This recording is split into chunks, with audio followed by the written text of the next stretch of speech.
दूसरे चरण के मतदान से पहले बिहार चुनाव में धांधली के आरोपों को लेकर घमासान शुरू हो चुका है। पहले हाजीपुर के स्ट्रांग रूम में आरजेडी की ओर से गड़बड़ी के आरोप लगाए गए थे और उसके बाद समस्तीपुर में ईवीएम से निकलने वाली वीवीपैट पर्चियां मिलने के बाद शुरू हुआ जबरदस्त तरीके से हंगामा। और अभी इसी को लेकर आरजेडी नेता तेजस्वी यादव ने सवाल उठाए हैं।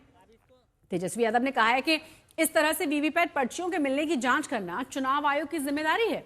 साथ ही साथ उन्होंने कहा कि अगर किसी स्ट्रांग रूम का सीसीटीवी फुटेज गायब हो रहा है तो ये जिम्मेदारी भी चुनाव आयोग की ही है।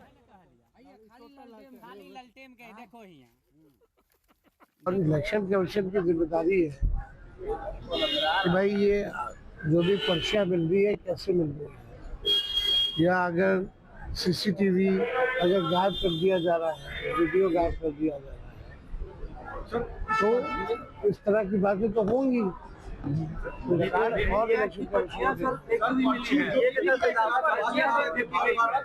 भाई इसमें तो भाई हमारे पार्टी के हैंडल से ट्वीट भी हुआ है, किया भी गया है। ये तो अब इलेक्शन कमीशन को ना देखना, हम लोग तो अपनी बात भी ना रख सकते हैं। ये चीज अभी जनता को देखने की आवश्यकता है। अभी एनडीए क्या करेंगे नहीं करेंगे वो छोड़ दीजिए, ये सब अभी जनता को सोचना है कि लोकतंत्र बचा रहना चाहिए या नहीं, खत्म हो जाना चाहिए। अगर राजतंत्र अगर जनता को लाना है तो फिर तो कोई बात ही नहीं है। अगर लोकतंत्र पे जनता को भरोसा है तो जनता को जो गलत कर रहा है उनके खिलाफ में महागठबंधन को वोट देना चाहिए। लगातार सवाल उठ रहे हैं सीसीटीवी का भी, और हमने देखा वीवीपैट की पर्चियां भी कूड़ेदान में मिली। तो ये सब सवाल तो चुनाव आयोग को जवाब देने हैं। सवाल तो राहुल गांधी पिछले कई महीनों से उठा रहे हैं, लेकिन चुनाव आयोग सवाल के जवाब नहीं दे रहा क्योंकि मिली भगत है।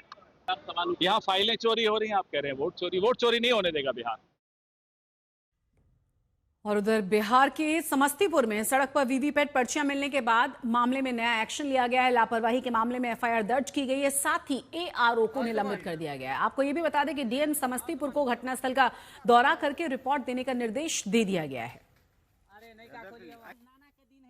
पूरे के पास मतदाता पर्ची पाई गई है। जानकारी प्राप्त होते ही हम लोग यहाँ पे स्पॉट पे आए। यहाँ पे ये पाया गया है कि जब ईवीएम कमीशनिंग के दौरान श्रेडिंग के पश्चात अधिकतर जो है वो पर्चियाँ काट दी गई थी, लेकिन कुछ पर्चियाँ बिना श्रेडिंग किए हुए भी यहाँ पे पाई गई थी। ये इसमें जांच की जा रही है कि हर पर्ची पे ईवीएम का मशीन नंबर रहता है, उसके हिसाब से जांच करते हुए इसमें प्राथमिकी दर्ज की जाएगी कि जिनकी भी ये लापरवाही है उनके खिलाफ इसमें ये स्पष्ट करना है कि ये कोई चुनाव के दिन की नहीं बल्कि कमीशनिंग के दौरान जो पर्चियाँ हैं वही पाई गई। यहाँ पर जो प्रत्याशी हैं वो भी आए हुए हैं और वो भी इस चीज़ से कन्विंस्ड हैं कि इसमें ये कमीशनिंग के दौरान की ही पर्चियाँ हैं जिसमें कि ये लापरवाही हुई है। हमको लगता है कि वीपैट में क्या निकला है, हमको लगता है विपक्ष ने, ये तो जांच से पता चलेगा, लेकिन वीपैट का जो पर्चा बनता है वो तो सिस्टम के भीतर रहता है और बांध करके उसको वापस लौटा दिया जाता है। तो ये कहाँ से आया? और वीपैट वोट नहीं होता है, वो प्रमाण होता है, और मुझे लगता है चुनाव आयोग इसका उत्तर बेहतर देगी।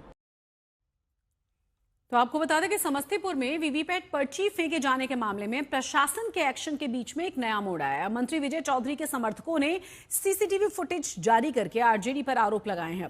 सीसीटीवी फुटेज में सरायरंजन के सफाई कर्मी पर पर्ची चोरी करने के आरोप लगाए गए। सरायरंजन के प्रत्याशी विजय चौधरी के समर्थकों ने सफाई कर्मी को पर्यवेक्षक और आरजेडी की महिला नेता का भाई बताया है।